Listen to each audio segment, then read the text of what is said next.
Talkline Network Radio, America's longest-running Jewish broadcast network, the voice of the Jewish community. Welcome to the podcast. And now, you're listening to Talkline with Zev Brenner, America's premier Jewish broadcast on the air since 1981. And now, here's your host. Welcome back to the program. I'm Zev Brenner. The world, the Jewish world especially, is paying attention to what's happening in Ukraine. Between 200,000 and 300,000 Jews have resided recently in Ukraine. Many of them have left to Israel as one destination. And the real challenge is not just getting them out, it's also what you do with them once they get outside, especially to Israel. Abe Biderman joins us. He's co-chairman of SHUVU with Yossi Hach. He's involved in the Jewish community, many different Jewish organizations, but SHUVU is certainly his pet project. It was formed in 1990 by Rav Pam, I believe it was 30-some years ago, to help 1 million Jews that actually came to Israel. Today, they boast 6,000 students in 70 schools around the country. They have a budget of $30 million. Abe, thank you for joining us. My pleasure. And it was in 1990, once the Iron Curtain fell, Pam pleaded passionately that we have to do something now for all these Jews who never had a chance to find out what they meant to be Jewish. And now is our chance to, with the coming to Eretz Yisrael, there's a chance to teach them about their heritage, which many of them had amazing heritages going back decades and decades. But of course, in the 70 years during the Iron Curtain, everything was lost. And, the first people who came out of the former Soviet Union, including the Ukraine, never heard of Moshe Rabbeinu. They never heard of the Aseret HaZivros. They didn't know what the average non-Jew knows in America. And they came to the first Seder that year, and like when they talked about Matthias Mitzrayim, this was all news to them. And they never knew anything about it. So Pam said, if we don't do something, it will be a major catastrophe for Klal Yisrael. And so he formed SHUVU at the end of 1990, as the immigration was in full force. And Baruch Hashem, 32 years later, we tens of thousands of children have learned about Yiddishkeit and we're closer to Yiddishkeit because of SHUVU. And now we're seeing the second Aliyah, not as big as the first one for sure, but we may have a government of Israel expecting about 100,000 Jews to come to Israel over the next few months. Many of them already left the country, and they're in various places like Poland, Moldova, Hungary, Romania, waiting to be processed to go to Israel. And we are reaching out to them as they come into the country. We are saying, hey, now is your chance to learn about Yiddishkeit in the Eretz Yisrael. And we're going to the airports to meet them at the airports. We're going to the hotels to meet them at the hotels where the government is putting them. And we're introducing them to the SHUVU school system, where many of the teachers speak Russian, and many of the students are often second-generation immigrants, but still speak Russian at home, and so they feel right at home. They need a place where they can be comfortable, where they feel wanted and needed, and where they feel, they're finally coming home to where they belong. I mean, they're coming traumatized, because in many cases they're coming without their spouses, because the husbands are not allowed to leave if they're between 18 and 60. They have to stay back and fight. So there's a woman alone, often with some 2 or 3 children, and with one suitcase. That's all they let them out with. And so they all of a sudden they come to a SHUVU school. They came to a Purim party, and all this music and dancing and we're celebrating them, and they feel like they're back home, and they feel the way they should feel.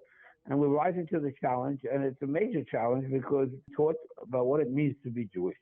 And that's what we've been doing for 32 years, in a welcoming, friendly environment, no pressure, but knowledge and love. And it's working, Baruch Hashem, and turning a major part of the Russian community and now the Ukrainian community into people who are proud of being Jewish and know it means to be Jewish and learning about Yiddishkeit. Now, obviously, this is very expensive. We have a $30 million budget already, a lot of which is paid by the Israeli government. But now we're raising millions of dollars more for all the new immigrants that we hope to get over the next few months. And we actually have a charity campaign going on right now, which is charity, CHARIDY, charity.com, and /SHUVU Ukraine. And whoever goes on that website can see that people already contributed, and hopefully they will join that motion, the effort. We have to do two things. One, we have to save them, get them out of the country, and B, make them welcome as Jews when they come to Eretz Yisrael. And we're primarily focused on the second part. There are other organizations that are focused on the rescue part, getting them out of the country where they're obviously in great danger. But now, once they come to Eretz Yisrael, what then?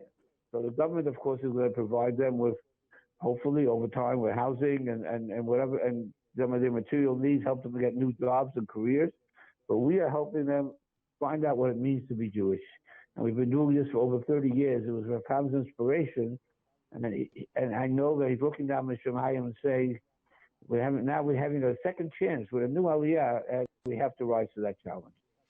No, it certainly is a challenge, and I'm just curious because you mentioned something, and first of all, the families coming to Israel, and some of them are broken up because they don't let men between 18 and 60 years of age, I believe, from leaving, so it's more difficult for them.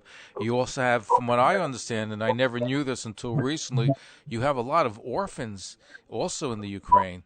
And I assume some of them will come to Israel. Some of them are going to be traumatized. So in addition to helping them spiritually, I think you're going to probably also have to deal with some of the psychological issues. We're dealing with that as well. We have psychologists in our schools, and we deal, with normal psychological issues with a system of 6,000 children. But we have many who are Russian speaking and give these children comfort. Right now, what they need to be made to feel like they're wanted. And in a loving environment. And, on the website, you can see some of the videos, and you'll see some of the dancing and singing where we welcome them. And they're not used to being welcomed because they were used to being chased. They were being chased out of the country. They're at the border. Everything is confusing and horrifying. And, that a few weeks ago they had a home. Now they have nothing. And we're showing them the love and the care that they need in a language that they understand, because we have many Russian-speaking teachers, even Russian-speaking principals, and many, many students, and of course their parents speak Russian, and so they'll feel very, very at home in the SHUVU system, and we're reaching out to them every moment of every day. We have students coming into schools in Netanya, in Nov HaGalil, which is formerly called Natzeret, in Ashdod, in Rehovot, in Yerushalayim, and we're in 21 cities, and they'll be coming to many of those cities, and we're there to greet them. And we are proud of what we're doing, and we need the help of all of Klal Yisrael to make it happen. Now, you mentioned 100,000 Jews from Ukraine are expected to come to Israel over the next number of months, which is not as big as 1 million in 1990, but certainly a large amount of people. So will that put a strain on SHUVU's system and budget? Because right now you're still dealing with Russians that are in Israel right now, and now 100,000 more are coming in. So walk us through what you're going to have to do, how you're going to have to expand, how you're going to deal with this exodus with new people coming in. Okay, so we're doing a charity drive right now. We'll also have a dinner next Sunday, a week from tomorrow, and people who can come and contribute are asked to call the SHUVU office either today or even tonight or tomorrow or anytime this week at 718-692-3434. And we'll be glad to welcome them at the dinner. We'll be raising funds, some of which will be used for that purpose, as well as our existing budget. But the average intake is about $2,500 per child, and that covers the meeting them, greeting them, helping them, as well as covering their tuition costs, their transportation costs, their lunches, the costs that are not paid for by the government. That's about $2,500 a child. And obviously there are people who have been generous enough to contribute to sponsor one child. That's a big obligation for most people, but some people can do it. And again, they go on the website at charity.com, SHUVU Ukraine, and they can contribute as much as they can so that we can meet the challenge. But we're not shirking from our obligation. We know that we have to. We're not saying, hey, we can't wait. We can wait till we get the money. We can't. We're doing. Children are coming every day. Parents are coming every day. So we're reaching out. We're doing our best, and we know that Yisrael will be with us, and Klal Yisrael will be with us. No, it certainly is a challenge of when you have this amount of people and money. Now, let me ask you this. I would assume with inflation here in America and in Israel, would the cost be going up? because everything is more expensive today because of the supply chain. The number you gave, is that a current number, or do you expect it to be more because of these That's factors? the current number. That's the current number. The number used to be about 1,800, but with other costs that we need for these children, it's about $2,500. Now, again, that's not the total cost because many parts of the budget are paid for by the government. That's the incremental cost for these children, which, for instance, the government doesn't pay for their transportation or their hot lunch or some of the outreach efforts and the psychological help in many cases. Not all cases will the government pay for it. So that $2,500 is a reasonable estimate of what it costs right as we speak to sponsor a child or to sponsor part of a budget for a child. But so overall, if we take in 1,000 children, which we hope to do in the next few months, but hopefully more, that'll cost us about an extra $2.5 million to our budget. But we know that we have to do it. I mean, I was a Talmud of Rafam Zatzal. This is my co-chairman, Yossi Hach. We both learned by Rafam, and it gave us that obligation that we can't shirk from our responsibility. We can't look at it as only as a financial question. It's really a question of saving Yiddish and Neshamas to make sure that now during Eretz Yisrael, they know what the Vaishvarim is all about, what Klal Yisrael is all about, how they can contribute, and that's what we're doing. And you have quite a bit of people that have gone through the system in the last 30 years, so that's an amazing. We're speaking with Abe Biderman, he's co-chairman of SHUVU with Yossi Hach. SHUVU was created in 1990. And that period of time, there was about 1 million Jews that came from the former Soviet Union into Israel. Today, SHUVU boasts 6,000 students in 70 schools around the country. Their budget is $30 million, and now they're expecting 100,000 Jews from Ukraine to come to Israel, which means that they're going to have their work cut out for them over the next number of months. And you were now saying we have children, and we have people. We sent out our teachers and our principals even out to the airport, to the hotels, to tell them, hey, you're in Israel now. Here's what your opportunities are. But some of them had very limited knowledge, even in today's Ukraine, of what Yiddishkeit is all about. Some of them have a little more, but very few do. And now's their chance. And but the fact that they're coming to Israel suggests that they, something, they care about something, and that we're going to tell them what it's all about. So. And we're going to do part of that, raise fundraising and knowledge at the dinner next Sunday. You can also go on the website at SHUVU USA. It's SHUVU-USA.org/dinner for those who want to come and contribute and listen to Gedolei Yisrael.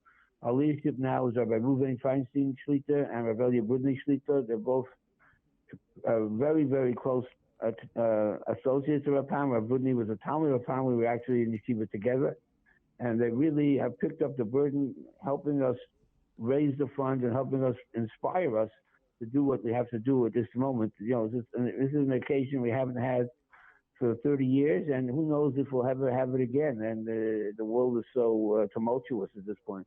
And by the way, it's not only coming from the Ukraine, but the situation in Russia is obviously in distress.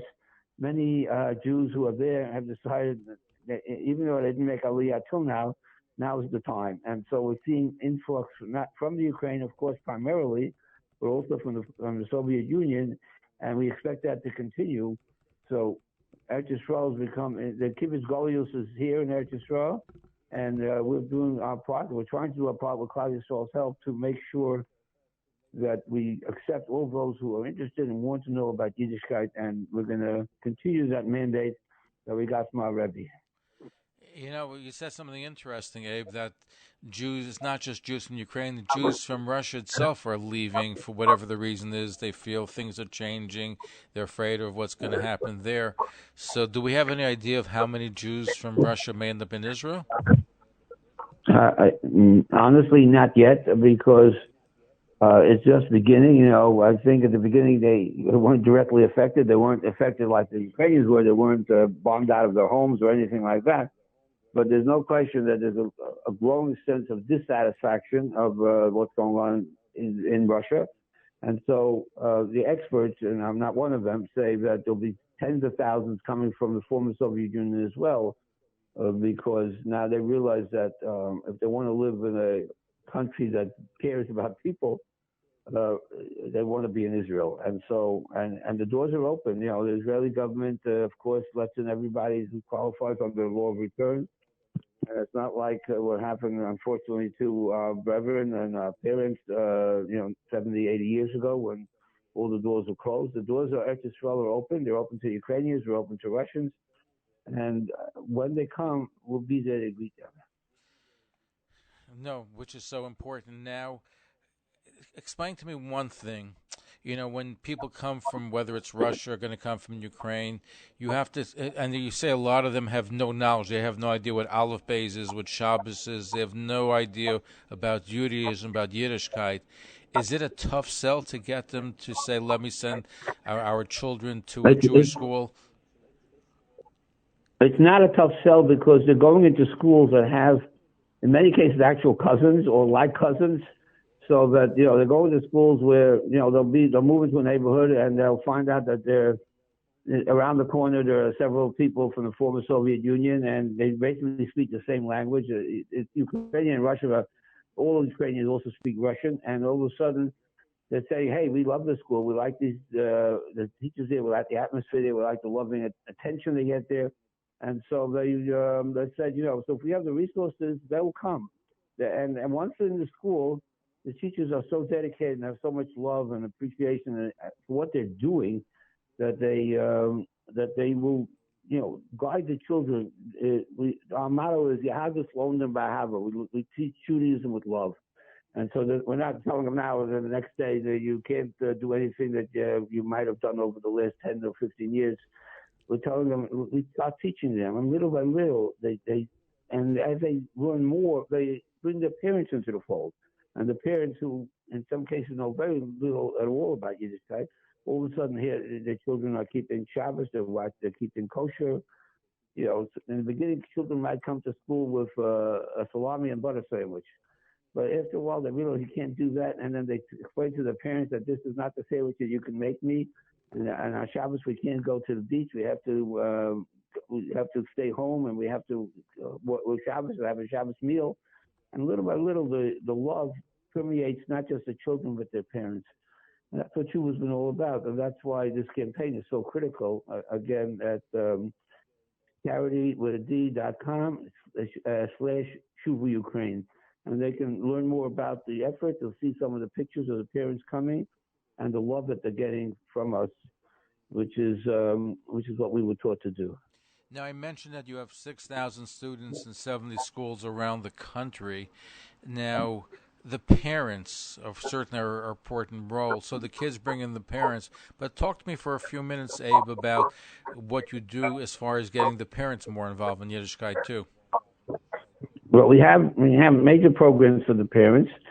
First of all, it starts with the children, and the children come home, and they'll come home with their homework, and the homework might talk about the Pasha, they might talk about Shabbos, and instead of the parent helping the child with the homework, it would be the child teaching the parent about what's going on and saying a Dvar Torah on Shabbos, maybe very light. And then after a while, we have after-school programs where we invite the parents to come in and they speak to the teachers. And they have we have Shabbatons where we invite parents and children to come and experience Shabbos in a frum community. We take them to various frum cities in New York, in Eretz Yisrael, like Bnei Brak and Yerushalayim, and they see what Yiddishkeit is about firsthand, which they may never have seen before. And after a while, not every parent, of course, but many, many, many say, hey, we like this. Makes sense. This is what our grandparents and great-parents were all about. I mean, many of our children are descendants of the biggest tzaddikim that lived 100 years ago. Don't forget, Ukraine was where Hasidus was formed, or whether it was in Mezhevich, where the Baal Shem Tov was, or Berditchev, or of course in Uman. And in most cases, the great-grandparents of these children or the great-great-grandparents were Orthodox from Jews, but then everything was shut down with the former Soviet Union.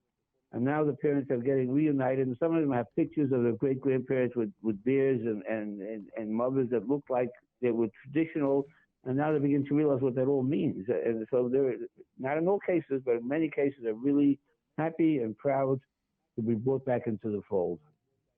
But I'm sure you must have many challenges, because if you go through life with being an atheist or not being opposed to religion, you have your work cut out. It's not like all of a sudden they come and say, I want it. You have to, like you said, show love and take time and effort to bring them into the fold. And it doesn't happen overnight.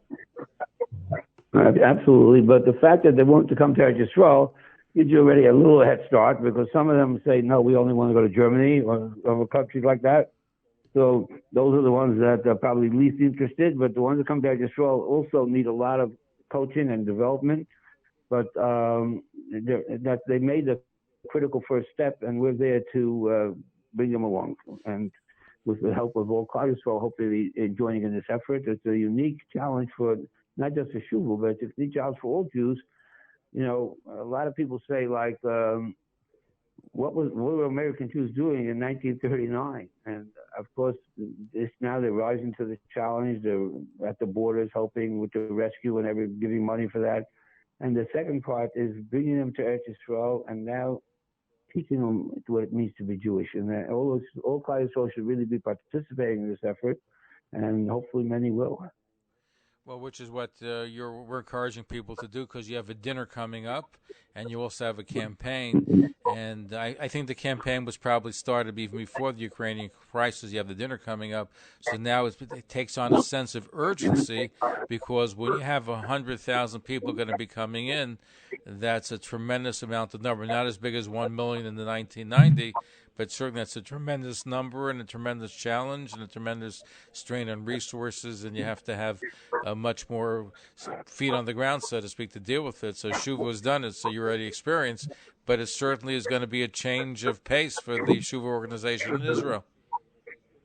And it's a great opportunity for SHUVU and a great opportunity for Klal Yisrael as well, and we hope everybody will participate. Let's give Again, out the... that's SHUVU, the charity.com/SHUVU Ukraine, or for dinner reservation, 718-692-3434. You didn't say where the dinner is. Where's the dinner taking place? It's in Bell Works, which is in New Jersey. It's absolutely beautiful place. We've actually making the dinner relatively affordable, and obviously people can give more, so we're trying to attract as many people as possible. So it's roughly an hour from Brooklyn and about half an hour from Lakewood and other cities in New Jersey. So it's relatively accessible to all. And tomorrow, we don't know yet what the weather will be next Sunday, but we hope it will be a nice weather. And so it should be a pleasant trip and a wonderful opportunity and a wonderful inspiration when you get there. No, certainly, and I urge people to help SHUVU. It was started by Rav Pam of Blessed Memory, Zecher Tzadik Livracha, and it's there to help, because part of the problem was we said, let our people go, or let my people go, but we also have to educate them, because a lot of them even came to America. They came to Israel. In America, you know, there was more of a challenge. In Israel, at least you had an infrastructure there. You were able to help and educate them. And how many people have gone through SHUVU in the last 32 years? It's probably close to 50,000. And many of them now are teaching in our schools. So and we even have principals that went through our system. So when they came to Israel, they didn't know anything. Like I said, they wouldn't know who Moshe Rabbeinu was. But now they're not only teachers, but they're actually principals running large school systems, and hundreds of children under their responsibility. And they've certainly risen to the challenge themselves and are very much wonderful role models for the children as well. Before I let you go, I know you have 70 schools around the country. With the new influx, we have to add more schools? Well, we don't know yet. We'll see. We can add. It's easier to add classrooms to existing schools. We're in most major cities, so I don't think there's going to be a problem. But you might have to add classrooms. You might have to add a wing to a building, or you might have to just increase the class size from, let's say, 25 to 30 in some classes, or 30 to 35.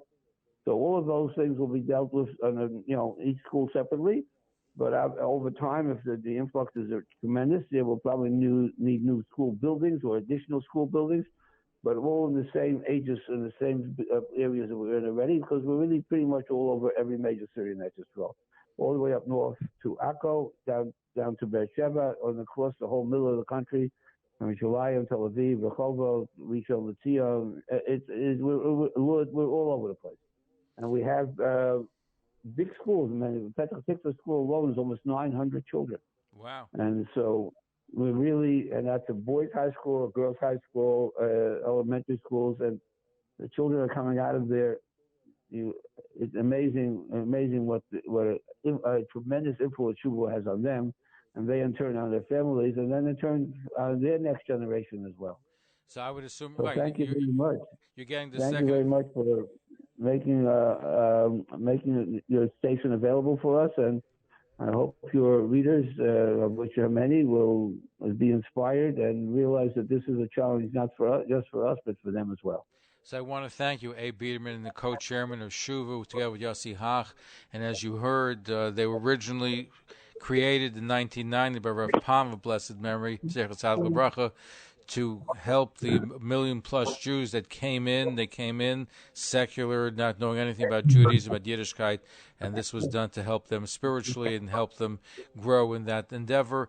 Today, as you heard us say a few times, 6,000 students in 70 schools around the country. Their budget $30 million, but with 100,000 Jews from Ukraine and Russia expected to come the next number of months, their challenge is only just beginning now to help deal with the new situation on the ground.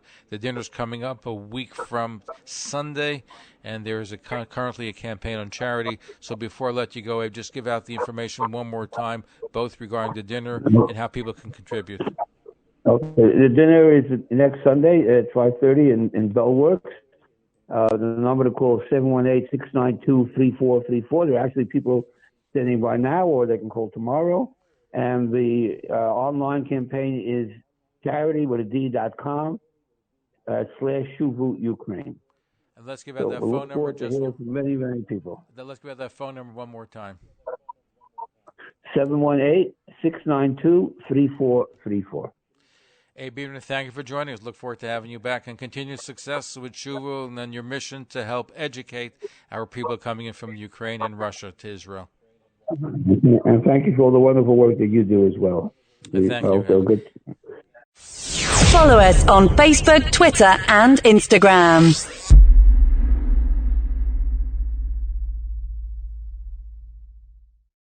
One of the most important Jewish institutions in the world today is Talkline with Zev Brenner.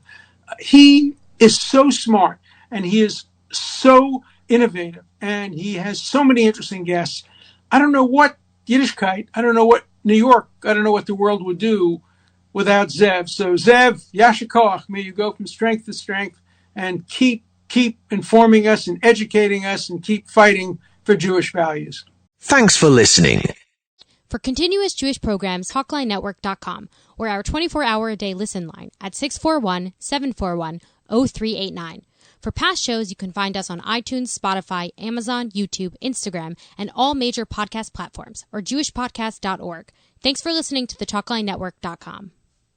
Talkline Network Radio, America's longest-running Jewish broadcast network, the voice of the Jewish community. Talkline Network Radio, America's longest-running Jewish broadcast network, the voice of the Jewish community.